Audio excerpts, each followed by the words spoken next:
සමන්තා චක්කවාලේසු අත්‍රා ගච්ඡන්තු දේවතා සද්ධම්මං මුනි රාජස්ස සුනන්තු සග්ග මොක්ඛදං ධම්මසවන කාලෝ අයං බදන්තා ධම්මසවන කාලෝ අයං බදන්තා ධම්මසවන කාලෝ අයං බදන්තා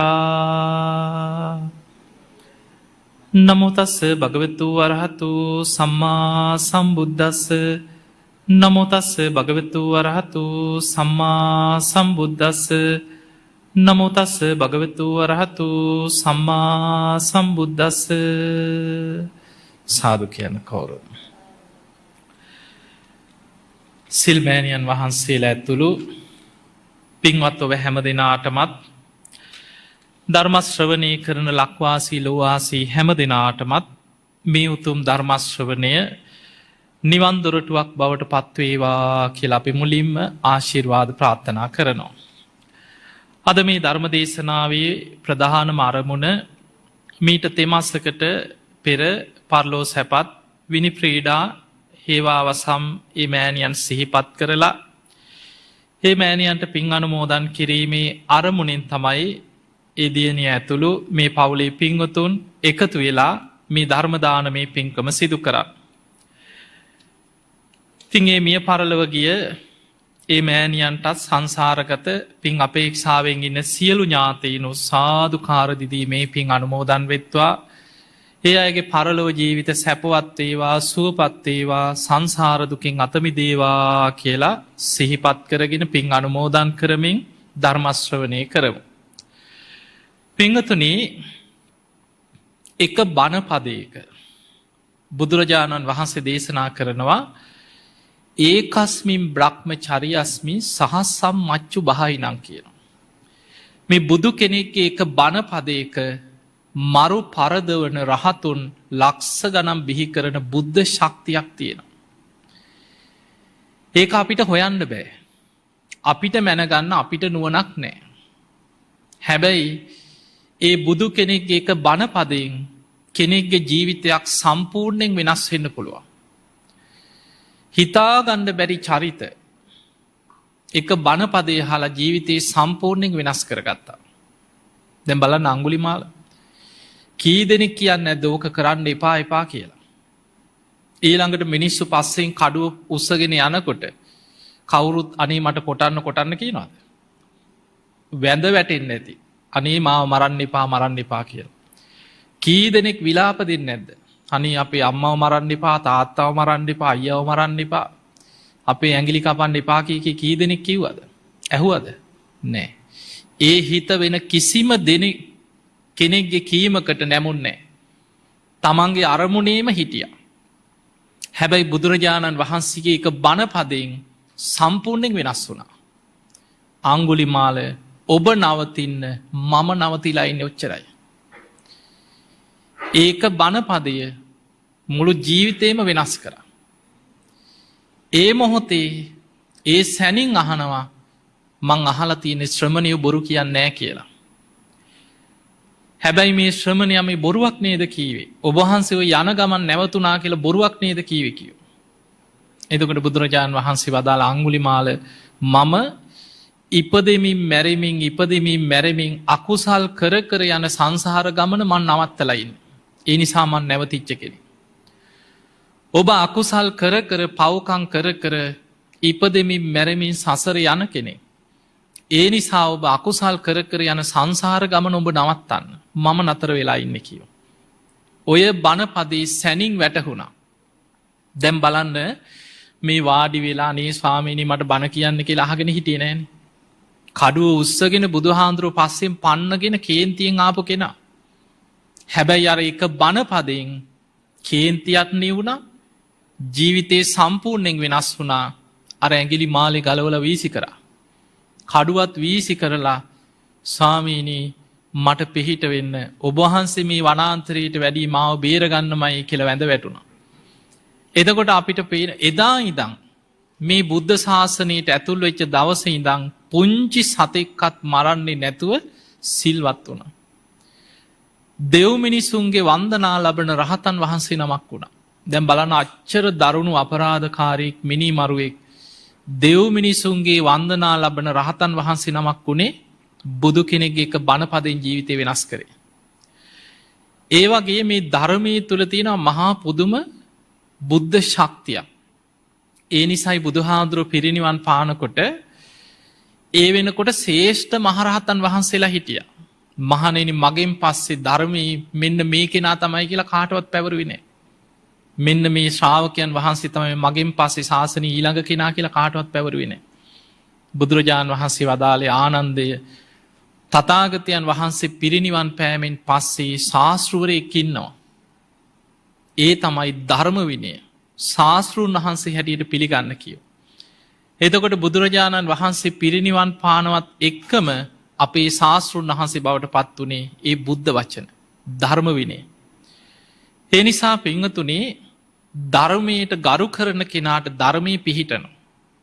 මේ ධර්මය දැන් අපි ඔබ ඕන තරම් ওই දේශනා අහලා ඇති. ඒ කියන්නේ නොයෙක් එක එක්කෙනාගේ කතා අහනවනේ. විද්වත් දේශනා අහනවා. ඊළඟට එක එක පතපොත කියවනවා. පත්තර කියවනවා, සංගරා කියවනවා, නවකථා කියවනවා. එක එක්කෙනා ආසා කරන දේවල් තියෙනවා. හැබැයි ධර්මයේ එහෙම පිහිටන්නේ නැහැ එහෙම ඇහුවා කියලා. මේ ධර්මයේ පිහිටන්නේ ගෞරවයෙන් බණ අහන කෙනාට. ධම්මකාමෝ භවං හෝති. ධර්මයට කැමති ධර්මයට ආස බොහෝම ගෞරවයෙන් බණ අහන කෙනාට ධර්මයේ පිහිටන. ධම්ම දෙසී පරාභව. ඒ ධර්මයට අගෞරව කරන, ධර්මයට ගරහන, ධර්මයට හිතෙන් හරි ද්වේෂ කරන කෙනාට කොච්චර බණ ඇහුණත් ධර්මයේ පිහිටන්නේ. අපි බණ පොතක් කියුවත් පොතට වැඳලා බොහොම ගෞරවයෙන් කියවන්න. එතකොටයි මේ ධර්මයේ පිහිටන්නේ. මොකද කල්ප ගණන් සසරේ අපිට හිතන්න බැරි කාලයක්. අපිට හිතාගන්න බෑ පාරමී පුරපු කාලේ. අසංඛේයයක් කියන්නෙම 1.140ක් කියනවා. එතකොට අසංඛේයී ඒවා සම්පූර්ණ කාලේ 20ක්. 20 අසංඛේය කල්ප ලක්ෂයක් මනෝ ප්‍රනිධානයයි වාක් ප්‍රනිධානයයි දසපාරමිතයි මේ ඔක්කොම කාලේ 20 අසංඛේය කල්ප ලක්ෂයක්. විවරණ ගන්න කලින් 16 සංඛේය කල්ප ලක්ෂයක්ම මනෝ ප්‍රනිධානයයි වාක් ප්‍රනිධානයයි පිරුවා කියන. ඒ කියන්නේ වචනෙන් බුදු බව ප්‍රාර්ථනා කරනවා පින් කරලා අසංඛේය 9කුත් කල්ප ලක්ෂයක්. හිතෙන් විතරක් හිත හිතා පින් කරා කියනවා අසංඛේය 7කුත් කල්ප ලක්ෂයක්. ඊට පස්සේ තමයි දීපංකර පාදමූලේ අෂ්ට ධර්ම සමවධානයේ විවරණ ගන්න. එතකොට දීපංකර පාදමූලේ විවරණ ගන්නකොට කරුණු 8ක් පිහිටලා තිබ්බා සුමේද තාපසයන් වහන්සේට. ඒ ජීවිතයේ හේතු සම්පත්තිය ප්‍රබලයි කියනවා. හේතු සම්පත්තිය කියන්නේ සතර පද ගාථාවක් අහලා එතනම රහත් වෙන්න තරම් පුණ්‍ය ශක්තිය තිබ්බා කිය. ඒ කියන්නේ මීට සාරාංශකයේ කල්ප ලක්ෂයකට කලින් දීපංකර බුදුහාඳුරන්ගෙන් පද 4 ගාථාවක් අහලා රහත් වෙන්න තිබ්බා. තමන්ට නිවන් දකින්න පුළුවන්කම තියෙද්දී අතටපත් වෙච්ච නිවන උන්වහන්සේ ලෝක සත්වයන් ගැන කරුණාවෙන් හිතනවා මම පාරමී පුරාගෙන දස පාරමී පුරාගෙන ගිහිල්ලා අසංඛේය ගණන් සත්වයන් සංසාර දුකින් එතර කරවලා මම ලෝතුරා සම්බුද්ධත්වයට පත් වෙලා සංසාරික සත්වයන්ට පිහිට වෙනවා. අතට තමන්ට නිවන් දැකලා පිරිනිවන් පාන්න පුළුවන්කම තියෙද්දී බුදු බව පතන්න විවරණ ගන්න. එදා ඉඳන් තමයි සාරා සංකේය කල්ප ලක්ෂයක් දාන සීල නෛෂ්ක්‍රම්‍ය ප්‍රඥා වීරිය කාන්ති සච්ච අධිඨාන මෛත්‍රී උපේක්ඛා ওই දසපාරමී පුරාගෙන එන. එතකොට එච්චර කාලයක් පාරමී පුරලා ඊළඟට පින්වතුනි බුදු වෙන ආත්මෙත් කොච්චර දුෂ්කර ක්‍රියාවක්ද කරේ. ඒ තරම් දුෂ්කර ක්‍රියා කරලා අවබෝධ කරගත්ත ධර්මයක් බුදුරජාණන් වහන්සේගේ බුදුමුවින් දේශනා කරපු හැම බුද්ධ වචනයකමත් බුද්ධ ශක්තියක් තියෙනවා. ඒ නිසා තමයි අස්සජී මහරහතන් වහන්සේ අර උපතිස්ස තරුණයා අස්සජී මහරහතන් වහන්සේගේ ඉරියව් දැකලා ගිහිල්ලා ඇහුවා ඔබ වහන්සේ මොන වගේ ධර්මයක්ද පුරුදු කරන්නේ? ඔබ වහන්සේට ගුරුවරයෙක් ඉන්නවද? ඔබ වහන්සේ දන්න දෙයක් අනේ මට කියන්න කිව්වා. දැන් බලන්න මේ රහතන් වහන්සේලා නෙමෙයි. අස්සජී මහරහතන් වහන්සේ. උන්වහන්සේට කොච්චර දේවල් කියන්න පුළුවන්ද? හැබැයි තමන් රහත් වුණත් තමන්ගේ දේවල් කීවේ නැහැ. උන්වහන්සේ වෙලේ කියනවා මගේ ශාස්ත්‍රඥ වහන්සේ ලෝතර බුදුරජාණන් වහන්සේ උන්වහන්සේ වේළුවනේ වැඩ ඉන්නේ. මං ගොඩාක් ධර්මයේ දන්නේ නැහැ කිව්වා. ඇයි ඒ වෙනකොට බුදුහාමුදුරුවෝ දේශනා කරලා තිබ්බේ අර පස්වක භික්ෂූන් ඉස්සල්ලාම ධම්මචක්ක දේශනාව අහලා සෝවාන් වුණා. අනන්ත ලක්කන සූත්‍රය අහලා රහත් වුණා. ඒ අයට ওই දේශනා දෙක තමයි දේශනා කරේ. ඊට පස්සේ අසකුල පුත්‍රය ඇතුළු යාළුවෝ 54 දෙනා ඇවිල්ලා රහත් වුණා. පළවෙනි මාස 3 තමයි බුදු වෙලා පළවෙනි වස් කාලේ තමයි 69ක් ඒ පිරිසත් එක්ක හිටියේ. බුදුහාඳුරු වස් අවසන් වෙනකොට වෙනවා කියන. ඒ නිසා පින්වතුනි බුද්ධ ශාසනයක් ලැබිච්ච වෙලාවේ අපි අප්‍රමාදීව පින් කරගන්න. ඒ අප්‍රමාදය අපිට හැදෙන්නේ මරණ සතිය වඩනවා නම්. හැම වෙලේම හිතන්න මං දැන් මැරුණොත් කොහේ යයිද? හෙට මැරෙන්න පුළුවන්. ලබන සතිය පණ යන්න පුළුවන්. ඊළඟ මාසෙ වෙනකොට නැති වෙන්න පුළුවන්. අපි කවුරුත් දන්නවද? නෑ. අපි කාටවත් කියන්න බෑ. කවදා කොතන කොයි මොහොතේ මොන වෙලාවට අපේ හුස්ම ටිකයි අපි දන්නේ නෑ. ඒ නිසා හැම වෙලාවෙම මරණ සතියක් වඩන්න කියනවා. මරණය සිහි කරමින් අප්‍රමාදීව ධර්මයේම හිත පිහිටවාගෙන ඉන්න කියන. බුදුරජාණන් වහන්සේ දේශනා කරී ඉහළට ගත්ත හුස්ම ටික පහළට හෙලන්න පෙර පණ යන්න පුළුවන් කියලා හිතන්න කියන. කටට ගත්ත බත් ටික ගිල ගන්න පෙර ඕක හිර වෙලා පණ යන්න පුළුවන්. හිටි ගමන් මේ හොඳට ඉන්න මිනිස්සු කිසි ලෙඩක් නැහැ හොඳට ඉන්නවා. හිටි ගමන් ඇදගෙන වැටෙනවා. ලෙඩේ හොයන්නත් බෑ. වෛද්‍යවරුන්ටත් පුදුමයි. මිනිය කප කපා හොයනවා ලෙඩේ. ඒකත් හොයන්න බැරි වුණොත් ඊට පස්සේ සමහරලාට වල්ලපු මිනිහ ගොඩ දාන්නේ නැද්ද? කවුරු හරි කියනවා මොකක් හරි සැකයි. ආයි මිනිහ ගොඩ දාලා ආයි කෑලි රටවල් වල හරි යවලා ලෙඩේ මොකද්ද කියලා ආයි හොයනවා. ඒ නිසා හිතාගන්න බැරි විදිහට අපේ ජීවිතවල හුස්ම ටික යනවා කියන එක කවදා කොතන කොයි මොහොතේ වෙයිද අපි දන්නේ. ඒ නිසා පින්වතුනි නිතර පින් කරන්න. දවසක් කොසල් රජුරෝ බුදුරජාණන් වහන්සේ ළඟට කොසල් රජුරෝ ඇවිල්ලා කොසල් රජුරෝ කියනවා ස්වාමීනි භාග්‍යවතුන් වහන්සේ හිස ගිනි ගත්ත කෙනෙක් ගින්න නිවන්න මහන්සි වෙනා වගේ ආයුධයකින් පහර කාපු කෙනෙක් තුවාලයක් සනීප කරගන්න මහන්සි වෙනා වගේ අප්‍රමාදීව රැස් කරන්න ඕනේ කුමක්ද? ඒ වෙලේ බුදුරජාණන් වහන්සේ උපමා කතාවක් කියනවා රජතුමනි රජ්ජුරුවන්ට විශ්වාසවන්තම අමාත්‍යවරු 4 දෙනෙක්. එක්කෙනෙක් දුවගෙන ඇවිල්ලා කියනවා රජතුමනි උතුරු දිශාවෙන් විශාල කන්දක් පෙරලීගෙන උතුරු දිශාවෙන් කන්දක් පෙරලීගෙන එනවා. තව කෙනෙක් දුවගෙන ඇවිල්ලා කියනවා රජතුමනි දකුණු දිශාවෙන් කන්දක් පෙරලීගෙන එනවා. බටහිර පැත්තෙන් කන්දක් පෙරලෙනවා. නැගෙනහිරින් කන්දක් පෙරලෙනවා. දැන් මොකද කරන්නේ? උතුරෙන් විතරක් එනවා නම් දකුණට දුවන්න පුළුවන්.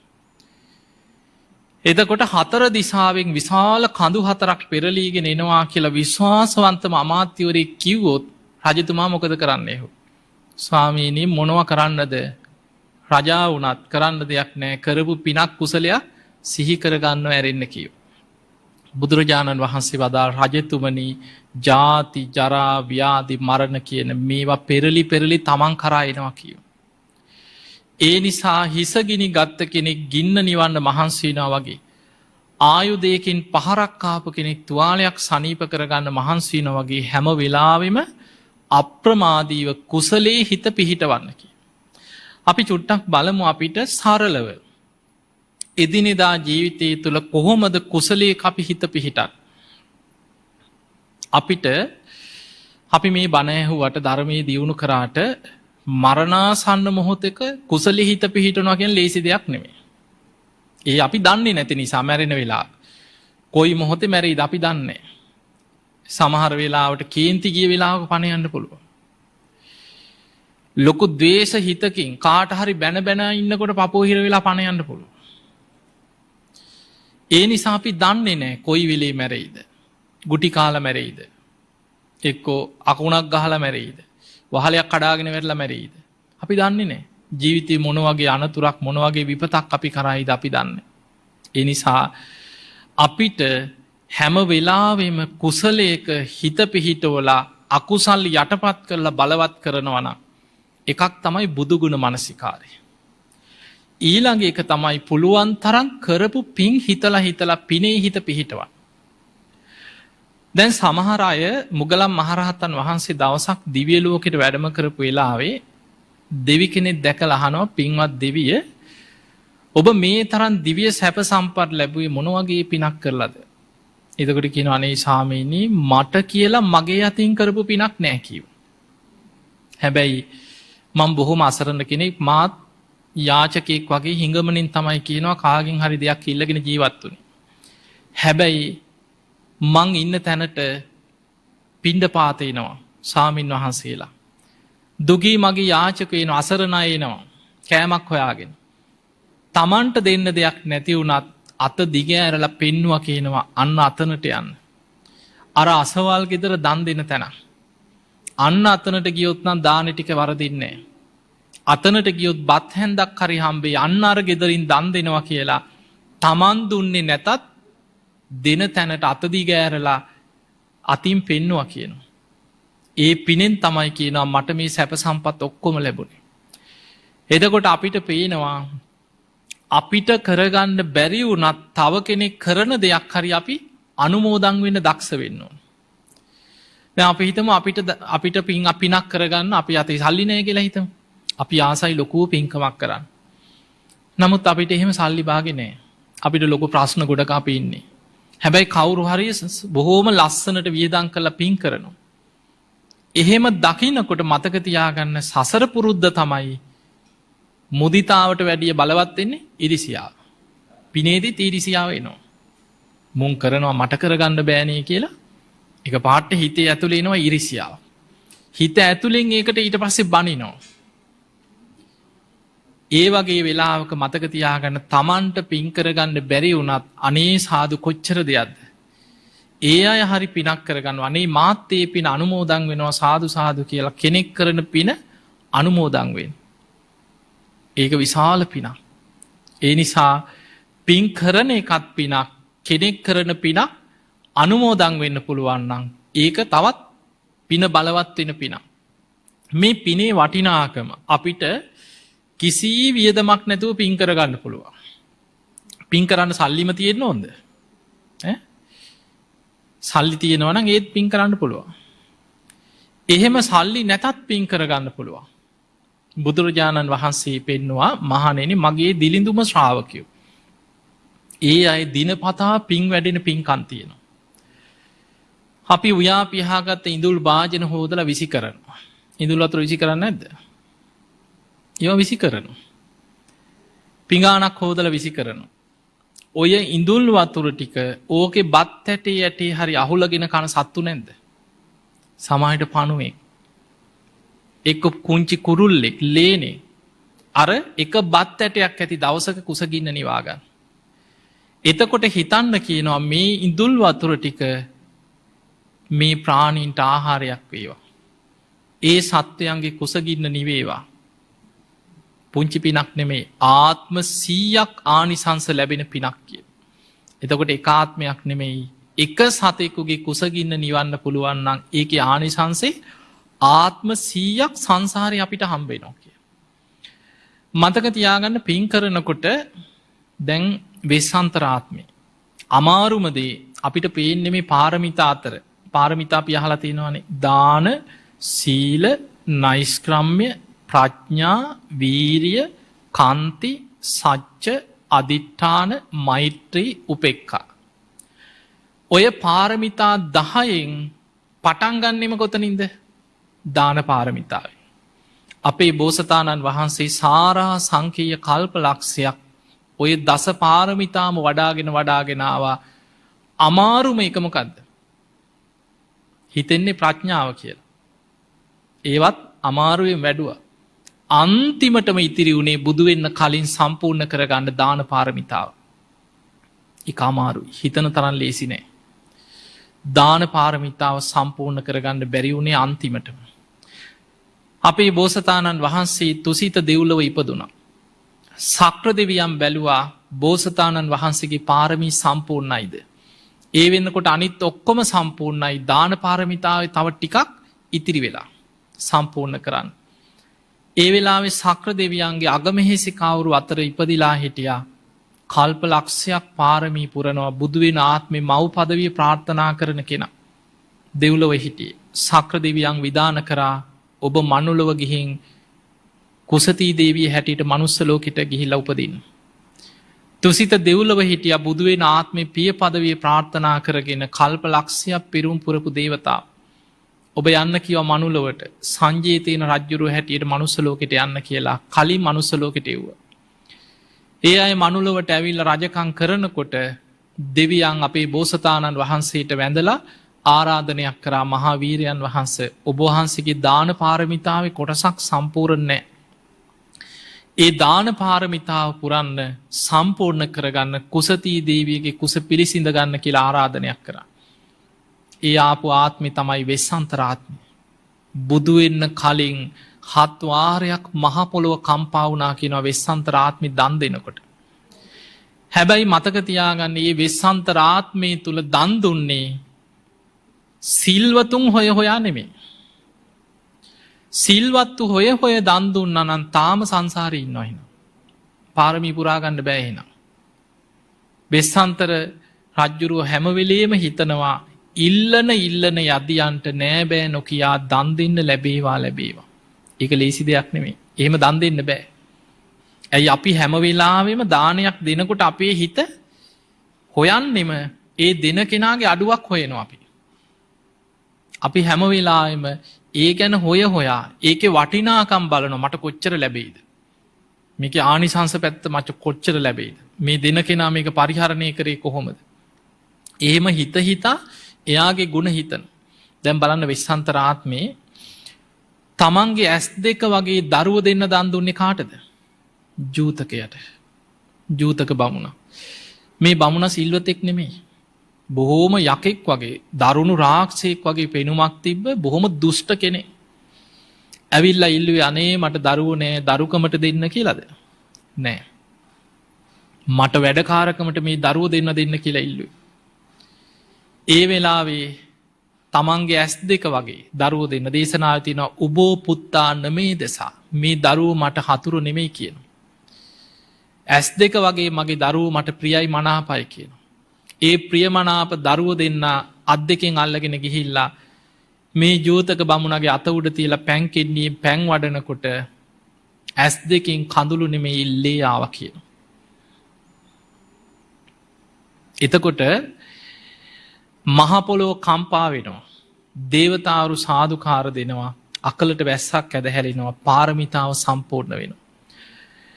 ජෝතක බමුණ දරුව දෙන්නාව ගැට ගහල ඇදගෙන කියනව වැටි වැටි දරුව දෙන්න ඇදගෙන ගිය. ඒත් හිත හදාගත්තා මම අනාගතී මේ දරුව දෙන්න ඇතුරු අසංකේය ගණන් සත්වයන් සංසාරදුකින් එතර කරවනවා කියලා අධිෂ්ඨාන කරගෙන හිත හදාගත්ත. එතකොට ඔය වගේ වෙස්සන්තරාත්මය හස්තිය දන් දෙන්නේ සර්වාභරණය සරසපු ඇතාපිට නැගලා එක දන්සැලකට ගිහිලා දම්බෙදලා ඊළඟ දන්සැලට යනකොට තමන්ට විරුද්ධ රාජ්‍යක විරුද්ධ පිරිසක් ඇවිල්ලා කෑකෝ ගහලා ජයගෝසා කළ ඔය ඇතාපිට ඕන කියලා ඇතා ඉල්ලුව. එතකොට මේ අය අපි විරුද්ධකාරයෝ මුන් අපේ හතුරු අපේ රාජ්‍යයට විරුද්ධයි කියලා හිතුවෙන. එහෙ මැතා පිටින් බැහලා හොඳ වෙලාරගේ අත උඩ තියලා පැන්කෙන්ඩීම් පැන් වැඩුව. මහපොලෝ ගිකුරුන් දෙමින් කම්පාවනාකි. ඔය වගේ වෙස්සන්තරාත්මි දන් දෙනකොට හත්වාරයක් මහපොලොව කම්පාවෙන්. ඒ විදියට දන්දීල තමයි දාන පාරමිතාව පුරාගත්. පෙංහතුනේ හැබැයි මෙහෙම දෙයක් තියෙනවා සිල්වතුන්ට දන් දෙනකොට ආනිසංස වැඩිද අඩුද වැඩි. ඒ නිසා අපි සිල්වතුන්ට දන් දෙනකොට ඒක ආනිසංස ගොඩාක් වැඩි. මහත්පලයි මහානිසංසයි සිල්වතුන්ට දන් දෙනකොට. හැබැයි සතෙකුට දුන්නත් ආනිසංස තියෙනවද නැද්ද. ආත්ම 100 ගණන්. ඒක දස්සනට දේශනා වෙනවා දක්ඛිනා විභංග කියන සූත්‍රය. බුදුරජාන් වහන්සේ වදාලා මහණෙනි එක සතෙකුට මේ කියන්නේ පෞද්ගලික දාන ගැන. එක සතෙකුගේ කුසගින්න නිවන්න පුළුවන් නම් ආත්ම 100ක් ආනිසංස ලැබෙන පිනක් කියන. ඔන්න සතෙකුට කන්න ටිකක් දීලා රැස් කරන පින. ඊළඟට දුස්සීල මිත්‍යා දෘෂ්ටිකයෙක් ඉන්නවා අපි ගමු හිඟන්නේ. මෙලෝ ධර්මයක් නැති, චාරයක් නැති පව්කාරයෙක් කියලා හිතමු. අපි අනේ පව් කියලා කෑම ටිකක් දෙනවා. මෙයා සිල්වතෙක් නෙමෙයි. හැබැයි අපි කුසගින්න ඉන්න කෙනෙක් අසරණකමට නෙවෙයි අතපාගෙන ඉන්නේ. යමක්කමක් තියෙනවා නම් අනුන්ගෙන් ඉල්ල නෙවෙයි. අපි එහෙම හිතලා අනේ පව් කියලා කෑම ටිකක් දෙනවා. ආත්ම 1000ක් ආනිසංසයි කියනවා. දැන් අපි හිතමු ඒ මිනිස්සයා වැරදි වැඩක් කරනවා නම් ඒකේ විපාක ගෙනියන්නේ කවුද? ඒකේ විපාක ඒ මිනිස්සයා අරගෙන යන අපායකයයි. හැබැයි අපි දානයක් හිත පහදවාගෙන අපි කෑම ටිකක් දුන්නොත් ඒකේ පින කාටද? ඒක Tamanට.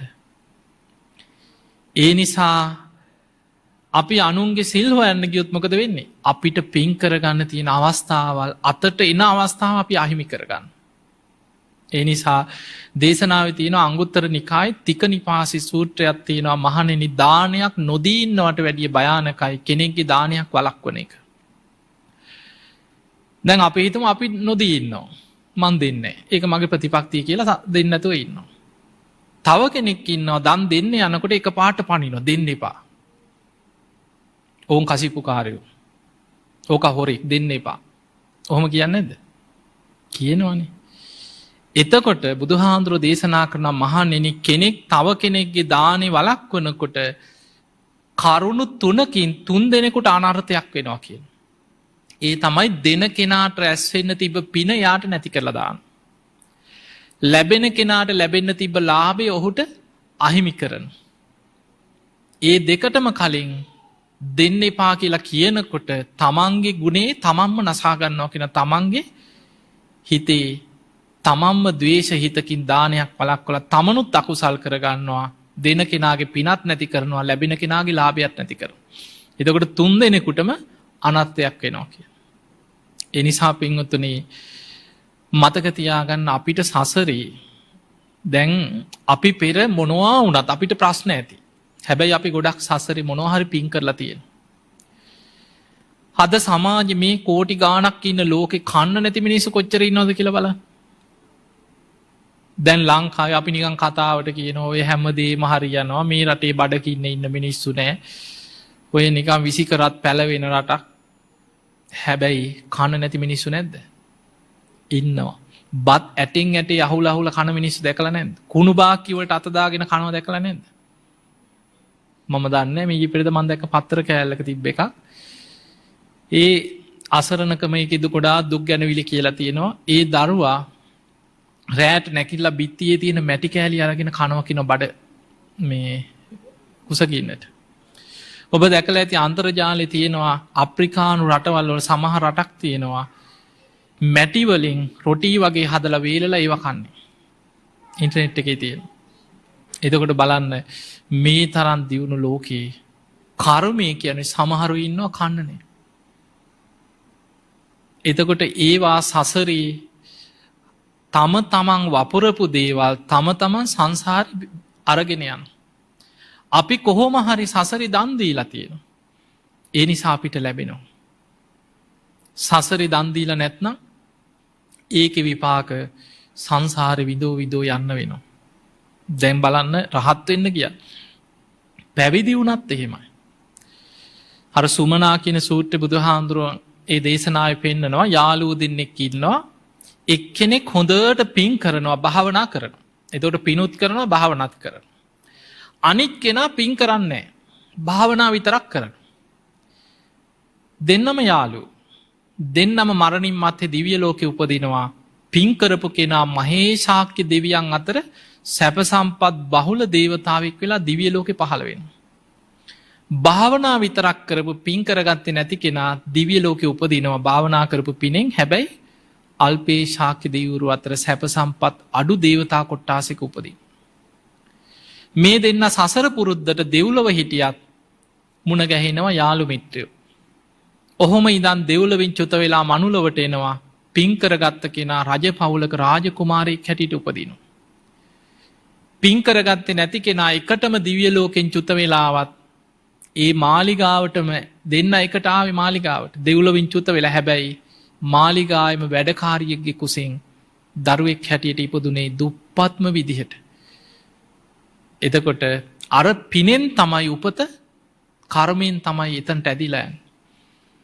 එතන බුදුහාඳුරෝ පෙන්නනවා දැන් ගිහි කාලේ අපි හිතමු රාජකුමාරයා වෙන්න පුළුවන්, සුනීත සෝපාකලා වගේ අසරණ කෙනෙක් වෙන්න පුළුවන්. පැවිදි වෙනකොට ඔක්කොම අතහැරලානේ පැවිදි වෙන්නේ. කුඩා වූද මහත් වූද ඥාතීන් අතහැරලා අටපිරිකර තමයි පැවිදි වෙනකොට සිවුරු පිරිකර ওই ටික තමයි පාත්‍රය අරගෙන පැවිදි වෙනවා නිවන් දකින්න. දෙන්නම එකට පැවිදි වෙනවා. අර පැරණි නෑදෑකන් රාජකම් ඔක්කොම පැත්තක තියලා පැවිදි වෙනවා.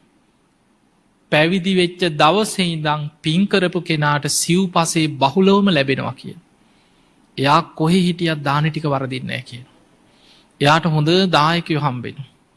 ලෙඩක් දුකක් වුණාම ඕන තරම් එයාට වෛද්‍යවරු බේත් තරම් දෙන්න අය, දායකයෝ උදව් උපකාර කරන්න මිනිස්සු දානේ හදලා දෙන්න අය ඕන තරම් ඉන්නවා. සිවුරු පිරිකර තමන්ට කරගන්න දෙයක් නෑ. ඇයි සසර දන් දීලා තියෙන්නේ. එකටම පැවිදි වුණත් සසරේ පින් කරපු නැති කෙනාට පිණ්ඩපාත ගියත් දාන ටික වරදිනවා කියන. ලෙඩක් දුකක් හැදුනත් හරියට බෙහෙතක් හම්බෙන්නේ නැහැ. හොඳ වෛද්‍යවරයා ඉන්නවා. නමුත් හතර වටේ ගිහිල්ලා වියදම් වෙලා අන්තිමට ලෙඩේ වැඩි වෙලා අන්ත දුක් විඳලා කර්මෙ ගෙවෙනකොට තමයි වෛද්‍යවරයාත් අතට හම්බෙන්නේ. ඊළඟට කොච්චර සිවුරු දැන් බලන්න අපි සාමාන්‍යයෙන් අද ගත්තාම පින්පවුල හැටි සාමාන්‍යයෙන් සමහර පන්සල් වලට ලැබෙනවා. දැන් සාමාන්‍ය අපිම ගමු. මම හොඳට බණ කියනවා. මට ධර්ම දේශනාවලට ගියාම මම බණ 50ක් කියොත් මට අටපිරිකර 50 100ක් හම්බ වෙනවා. මම ඔක්කොම ඇඳගෙන ඉන්නවද? සමහර ස්වාමීන් වහන්සේලාට සිවුරක් නැති හාමුදුරුවෝ ඉන්නවා. අඳනයක් නැරිච්ච සිවුරක් ඇඳගෙන. සමහර චෛත්‍ය පූජාවක් අපි හිතමු චෛත්‍ය පින්කමක් කරන අටපිරිකර 5000ක් ඕන කියලා 10000ක් මිනිස්සු ගෙනහලා පූජා කරනවා එතනට. හැබැයි සමහර ස්වාමීන් වහන්සේලාට දාන ටික නැති අය ඉන්නවා. එතකොට කෙනෙක් ඒ පැත්ත බලලා කියන්න පුළුවන් අපරාධ මේ මෙච්චර පින්කම් කරන අර කන්න නැති හාමුදුරුවෝ ඉන්නවා. මතක තියාගන්න ඒ පින් බුදුහාමුදුරුවෝ වැඩ හිටිය කාලේ ලෝසක හාමුදුරුවෝ පිණ්ඩපාත ගියත් දාන ටික හම්බුන්නේ නැහනේ. පාත්‍රයට බෙදුවත් බලඳන්න ගන්නකොට පිලුණු වෙලා. ඇයි කාගේවත් වැරද්දද? තමන් සසරේ වපුරපු දේවල් තමන්ට ලැබෙන හැටි. මොන විදිහට හරි මග ඇරෙනවා ඒක. ඒ කර්මයේ ස්වභාවය. ඒ නිසා සමහර කර්ම දැන් බලන්න සමහරලාවට දැන් ඔක මෙහෙමත් තේරුම් ගන්න පුළුවන්. අපි ගමු සල්ලිත් තියෙනවා. ගෙදර කෑම බීමත් ඇති තරම් තියෙනවා. හැබැයි ලෙඩක් හැදෙනවා කන්න බෑ. කෑම බල බලා විඳවනවා. පුදුම ආසාවක් පැණි රහ කන්න. පැණි රහම කට්ටිය ගේනවා ගෙදර. ඇති තරම් පැණි රහ තියෙනවා. හැබැයි ඉන්සියුලින් විද විදා ඉන්නේ. කෑම දිහා බල බලා විඳවනවා. ඒ වගේ එක්ක ලෙඩකින් එක්ක කර්මයකින් මොකක් හරි දෙයකින් විඳවන්න වෙනවා නොලැබී යනවා සසර පින් කරපු නැති කෙනාට. මේ ඔක්කොම පින් පව්වනු. අපි කවුරුත් මේ කාටත් මේ හැමදේම ලැබෙන්නේ අපි වපුරපු දේවල්. යාදිසං වපතේ බීදං තාදිසං හරතේ පලං කියන. යමක් වැපිරුවද වපුරපු දේ අස්වැන්න නෙල. දැන් අපි මේ නෙලා ගන්නේ මොනවද? පෙර වපුරපු දේවල් දැන් නෙලන්නේ. හැබැයි දැන් අපි හොඳ බීජ වැපිරුවොත් අනාගතයේ මීටත් වඩා හොඳට අපි අස්වැන්න නෙලනවද නැද්ද? නිවන් දකින්නකම් අපිට සංසාර ගමනට නිදහනයක්. බුදුහාඳුරෝ දානේ පෙන්නුවේ අනුගාමික පුණ්‍ය නිදහනයක් කියනවා. ඒ දානේ විපාක නිවන් දකින්නකම් සෙවණැල්ල වගේ උපෝපං ආත්ම භාවවල පසුපස එන නිදහනයක් වගේ. නිදහනයක් තැම්පත් කරා කියන සංසාරයටම දන් දෙන කෙනා. ඒකේ විපාකේ සසරේ නිවන් දකින්නකම් ලැබෙනවා. ඒ නිසා පුළුවන් තරම් පින් කරගන්න. ඒ කරන පින හිත හිතා සතුටු වෙන්න. මම මෙහෙම පින් කරා මෙහෙම පින් දැන් බලන්න ලොකු පිනක් නොවුනත් අර විමානවත්වයේ තියෙනව ගැන හිතන්නක. වැදගත්දේ චූටි පිනක් කරත් ඒක හිතනකොට ඒ මොහොතේ ඒ පින බලවත්වෙනවා. සමහරු කියන මං පිට්ටු කෑල්ලක් පූජ කරේ. විසි කරන්න ගිය දෙයක්. සමහරයිකෙන මං ගෙදර දෙන්නම දෙයක් තිබෙන. කකා හිටපු ටික ඒකත් ඉඳුල් වෙච්ච ටික ඉතුරු ටික ගිහිල්ල පූජ කර. වලද සූරලා අඩියේ තිබ්බ දංකුඩ ටිකක් කරගෙන පූජ කර. පිපාසෙන් හිටපු කෙනෙකුට දෙන්න දෙයක් නෑ පැන් ටිකක් පෙරලා පැන් ටිකක් පූජ කර. ඒ පින සිහි කල්ලා අකුසල් යටපත් වෙලා ඒ කුසලින් දිවිය ලෝක යනවනේ. එතකොට මතක තියාගන්න වැදගත්මදී අපි කරන පින සිහි කරලා බලවත් කරන්න. පින හිතන්න බලවත්වෙන. එනිසා නිතර සිහි කළ යුතු සිහිකිරීන් කීපයක් පෙන්ව. අනුස්සති භාවනා හැටියට පෙන්ව. බුදුගුණ හිතන්න භාවනාව බුද්ධානුස්සතිය. අග්‍ර පිනක් වැඩෙන. ධර්මී ගුණ හිතන්න ධම්මානුස්සති. අග්‍ර පින පුුණ්‍ය ගංගාවක් රැස්වෙනවා කිය. සඟගුණ හිතන්න අග්‍ර පිනක් පුුණ්‍ය ගංගාවක් වැඩෙන. ඊළඟට සීලානුස්සතිය. තමන් සීල් රකින්නකොට ඒ සීලේ හරි සතුටක් කෙනෙකුට. තමන්දිහා බලනකොට තමන් තුළින් පේනවා මේ ලෝකයේ අකුසල් කරන මිනිස්ව අතර මම පාපයෙන් වැලකිලා ඉන්න. මං ප්‍රාණගාතයෙන් වැලකිලා මෙහෙම ජීවිතයක් ගත කරන කොච්චර මට ලාභයක්ද. මේ ලෝක අකුසල් කර ජීවත්වෙන මිනිස්ව අතර මං හොරකමින් වැලකිලා ඉන්න මට කොච්චර ලාභයක්ද. මං වැරදි කාම සීවනින් වැලකිච්ච කෙනෙක්. මං බොරුවෙන් වැලකිච්ච කෙනෙක්. මන් මත් පැන් වලින් වැලකිච්ච කෙනෙ. එතකොට තමන් පන්සීල් රකිනවනං තමන්ගේ සීලේ සිහිකිරීම භාවනාව. ඔය විදිහට ඔබට සීලේ හොඳට සිහි කරන්න පුළුවන්නම් හැමවිලීම වැඩෙන්නේ සීලානුස්සති කියන භාවනාව. ඊළඟට ඔබ කරපු පින් හිතන්න. මං මෙහෙම දන්දුන්න මෙහෙම දන්දුන්න සාංගීක දාන දුන්න නං ඒවා හිතන් පන්සල්ලෝට කියල සංඝයාට දන්දුන්න නං ඒවා හිතන්න පින්ඩ පාති වැඩපු කෙනෙකු දානි හැන්දක් හරි බෙදුවනං ඒක හිතන් සතිකුට හරි කන්න දුන්න නම් මං මෙහෙම පින් කරා මෙහෙම ඔය ඔක්කොම හිතන්න. හට පිරිකරක් පූජ කරාවෙන්න පුළුවන් කටින පින්කමක් කරාවෙන්න පුළුවන්. ඒ කරන හැම පිනක්ම හිතා. සමහර වෙලාවට විශාල පින්වලට වැඩිය නොසිතන පුංචි පිනක් බලවත්වෙන්න පුළුව. දැම් බලන්න දුටුගැම රජ්ජුරුවන්ට මරණාසන්න මොහොති බලවත් වනේ තමන් යුද්ධ කරන අතරේ දවසක් සතුරු සේනාවන්ට කොටු වෙලා කැලේ පැන්ලා ඉදා රෑල්ලි වෙනකම් බයේ වෙවුල හැංගිලා හිටිය. තමන් කුසගින්න ඉන්න ඇදදි තමන්ට කන්න තිබ්බ බත් පත තමන් බඩකින්න ඉඳං පින්ඩ පාතික තිස මහරහතන් වහන්සේ අහසින් වැඩම කරනවා දැකලා සාධු කාරදීලා උන්වහන්සගේ පාත්තරයට බෙදල තමන් කුසගින්න හිටිය. ඒක තමයි බලවත් වනේ. ඇයි රජ්ජුරුව දන්දීලා නැතුවද. කොච්චර වෙහෙර විහාර හැදවා දහස් ගනම් මහරහතන් වහන්සේලා එකතු කරලා දන්දුන්නා රුවන්වැලි සෑය හැදවා මිරිස වැටිය හැදවා ලෝවාම මහපාය හැදවා ඔය මොන පින් කරත් ඒ සියල්ලට වඩා හිතේ අර පින හිතට කාවැදිල තිබ්බා. මම කුසගින්නේ ඉදං කැලේ අතරමං වෙච්ච දවසේ එදා සතුරන්ට කොටු වෙලා බඩකින්නේ ඉඳලත් මගේ බත් පතත් දන්දීලමං සතුට වුණා. මං කොච්චර ත්‍යාගවන්තයේද කියලා ඒ පිනේ හිත පිහිටිය කිය. ඒ නිසා අපි කරපු විශාල පින්වලට වඩා නොසිතන විදිහට පුංචි පිනක් බලවත් එන්නත් පුළුවන්. ඒ නිසා හැම පිනක්ම හිතන්. පින හිතන්න ඒක භාවනාවක්. ඒකට කියන්නේ ත්‍යාගානුස්සති. එතකොට බුද්ධානුස්සති, ධම්මානුස්සති, සංඝානුස්සති, සීලානුස්සති, ත්‍යාගානුස්සති, ඊළඟ එක දේවතානුස්සති.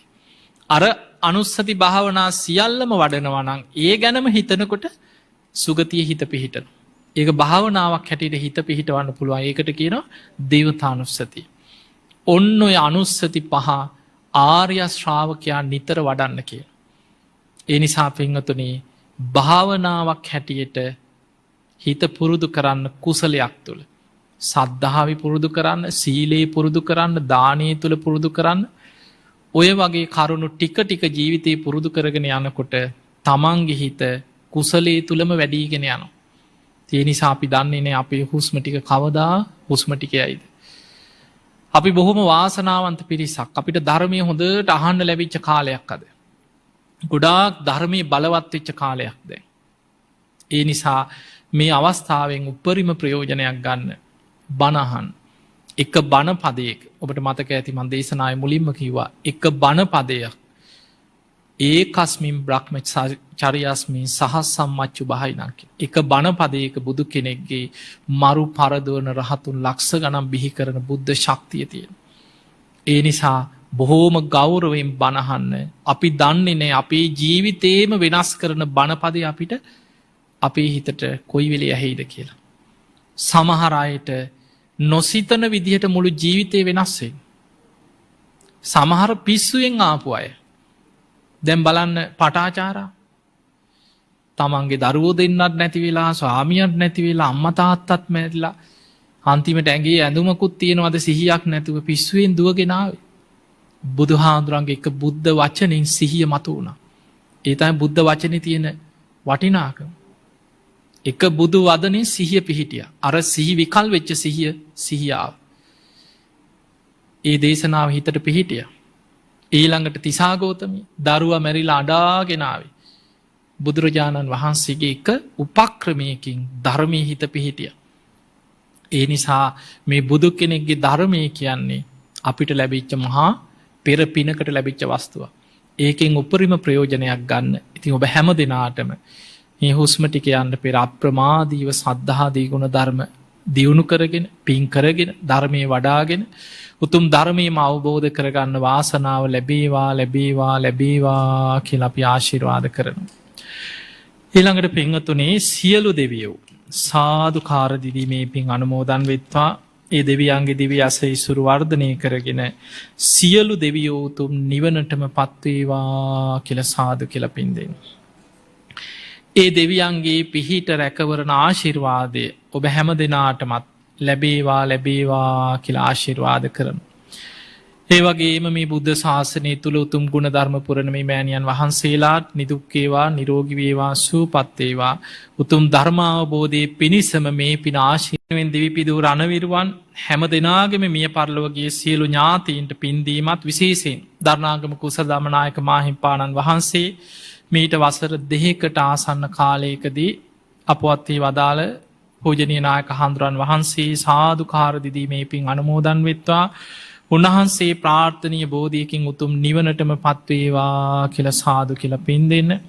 ඉතින් ඔබ හැම දිනාටමත් තිරාණි හේවාවසම් ඒ දියණිය ඇතුළු ඒ පවුලේ සියලු දෙනා ඒ වගේම පියා ඒ සුජීවත්ව ඉන්න චන්ද්‍රපාල හේවාවසම් පියාණන් ඇතුළු හැම දිනාටමත් ඔබ හැම දිනාටමත් ධර්ම ශ්‍රවණය කළ ලක්වාසී ලෝවාසී හැම දිනාමත් නිදුක් වේවා නිරෝගී වේවා සුවපත් වේවා.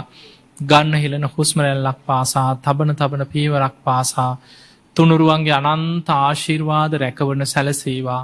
හැම දිනාටම ධර්මාවබෝධයේ පිණිසම මේ පින පාරමිතාවක් වේවා කියලා ආශිර්වාද කරන.